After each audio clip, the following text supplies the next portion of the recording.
Paolo Avellino at Kim Chiu lantaran na ang pagpapa-obvious sa relasyon nila.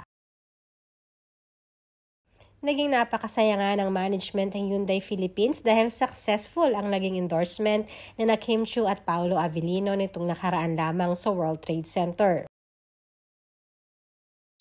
Obserbasyon din ng mga netizens na mas dinumog pa nga di umano sina Kim at Paolo kesa sa nasabing endorsement ng brand ng sasakyan.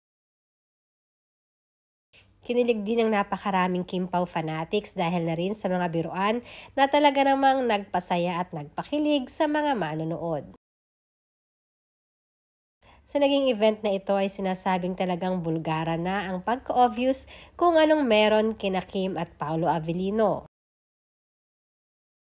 Nakakagulat din ng mga ipinapakitang sweet gestures nila sa isa't isa na parang mag-boyfriend at girlfriend na nga ang dalawa. Sa naging event din ito, makikita ang kakaibang chemistry na Paolo at ni Kim at ang totoong Paolo Avellino na lumalabas lamang kapag si Kim ang kasama niya.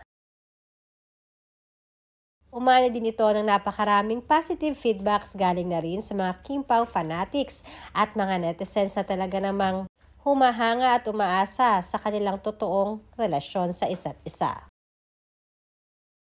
Doon ako kinilig sa Twinning is Winning. Guys, minsan lang natin nakikita silang magkasama sa isang show. Namiss ko yung pag-ikot-ikot nila sa mga probinsya at abroad.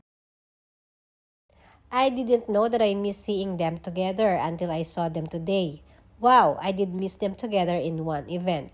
The last time I saw them was the event at the Masinag. Their chemistry is still very strong. OMG, Kim Pao.